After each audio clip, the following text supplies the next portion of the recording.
ಬಂಕಲ್ಲಿ ಉಳ್ಕೊಂಡಿದ್ದು ನಮ್ಮ cycle journey start ಆಗ್ತಾಯಿದೆ. ಇಲ್ಲೊಂದು ಸ್ವಲ್ಪ ಬಿಸಿನೀರು ತೊಗೊಂಡು ಬಾಟ್ಲಿಗೆ ಸೂರ್ಯದೇವನಿಗೆ ನಮಸ್ಕರಿಸಿ ನಮ್ಮ ಜರ್ನಿ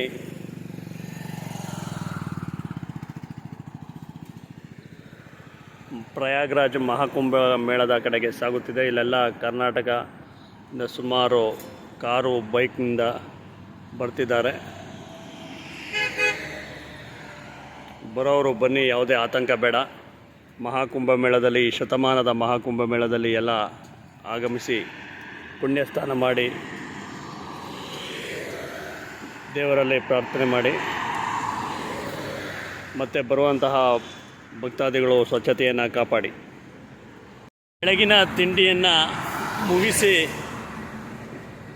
ಈಗ ನಮ್ಮ ಜರ್ನಿ, ಸೈಕಲ್ ಜರ್ನಿ ಸ್ಟಾರ್ಟ್ ಆಗ್ತಾಯಿದೆ. ಹೋಟೆಲ್ ಶರ್ಮಾ ಪ್ಯಾರಡೈಸಲ್ಲಿ ಪುರಿ ತಿಂದು. ಒಂದು ವಿಶೇಷ ಏನಂದರೆ, ನಮ್ಮ ಕರ್ನಾಟಕದಿಂದ ಆಗಮಿಸುತ್ತಿರುವ ಒಂದು ಬೈಕ್ನಲ್ಲಾಗ್ಬೋದು, ಕಾರ್ನಲ್ಲಾಗ್ಬೋದು ಸಿಗ್ತಾಯಿದ್ದಾರೆ. ಅದೊಂದು ಖುಷಿ ವಿಚಾರ. ಮಾತಾಡಿಸ್ತಾರೆ. ಇದು ಒಂದು ದೊಡ್ಡ ಖುಷಿ ವಿಚಾರ. ಎಲ್ಲರೂ ಮಹಾಕುಂಭ ಮೇಳಕ್ಕೆ ಆಗಮಿಸಿ ಸ್ವಚ್ಛತೆಯನ್ನು ಕಾಪಾಡಿ.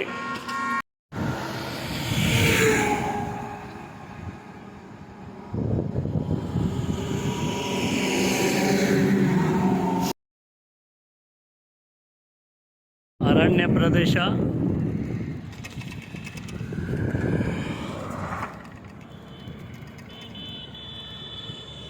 ಮತ್ತು ಗೋಧಿ ಬೆಳೆ.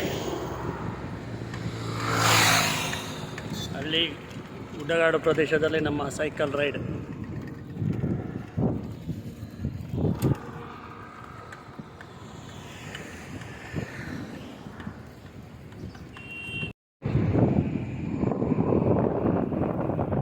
ವೈನ್ಗಂಗಾ ನದಿ ಬ್ರಿಡ್ಜ್ ಮೇಲೆ ಸಾಗ್ತಾಯಿದೆ ನಮ್ಮ ಸೈಕಲ್ ಜಾಥಾ.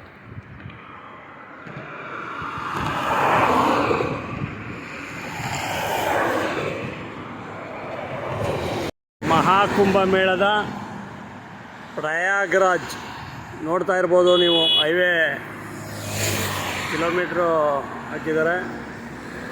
489 ಕಿಲೋಮೀಟರ್, 489 ಕಿಲೋಮೀಟರ್ ಓನ್ಲಿ. ಇವತ್ತು ಬಿಟ್ಟರೆ ಇನ್ನು 4 ದಿನದ ಸೈಕಲ್ ಪ್ರಯಾಣ.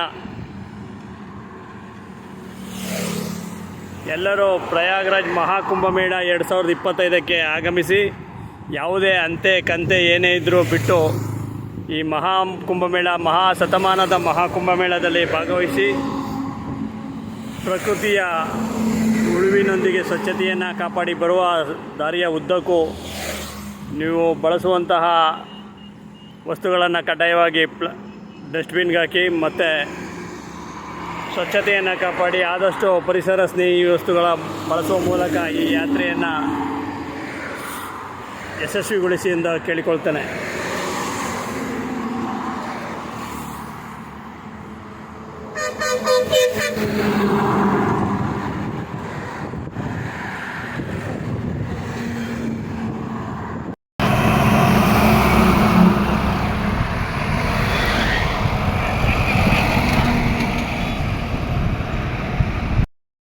Prayagraj Mahakumbh Mela, Jabalpur highway 44, Mandai toll plaza, toll gate.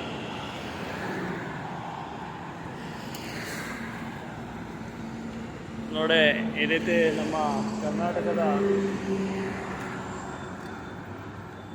ಹಲವು ರಾಜ್ಯಗಳಿಂದ ಆಗಮಿಸುತ್ತಿದ್ದಾರೆ ಭಕ್ತಾದಿಗಳು ಮಹಾಕುಂಭ ಮೇಳಕ್ಕೆ.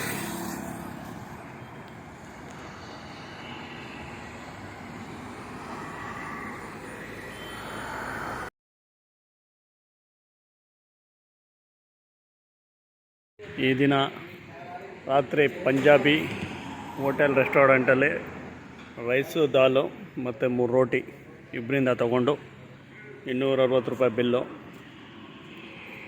ಈಗ ಊಟ ಆಯಿತು. ಮುಂದೆ ನಮ್ಮ ಸ್ನೇಹಿತರು ನಂದೀಶ್ ಅವರು ಸಿಕ್ಕಿದ್ದಾರೆ. ತುಂಬ ಖುಷಿಯಾಯಿತು. ಈಗ ಮುಂದೆ 500 ಮೀಟ್ರು ಪೆಟ್ರೋಲ್ ಬಂಕ್ ಇದೆ. ರೈಟ್ ಸೈಡಲ್ಲಿ. ಅಲ್ಲೇ ನಾವು ಉಳ್ಕೋತಾ ಇದ್ದೀವಿ. ಮುಂದೆ ನಮ್ಮ ಪ್ರಯಾಣ ಪ್ರಯಾಗರಾಜ್. ವೆಹಿಕಲ್ನಲ್ಲಿ ಬರುವಂಥವರು ಆದಷ್ಟು ತಮ್ಮ ಸ್ವಂತ ಅಡುಗೆ ಊಟಕ್ಕೆ ಆದ್ಯತೆ ನೀಡಿ.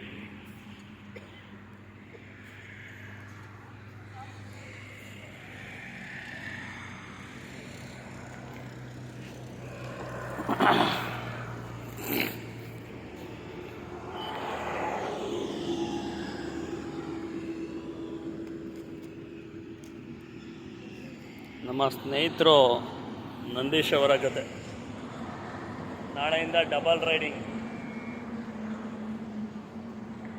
ಸೈಕಲ್.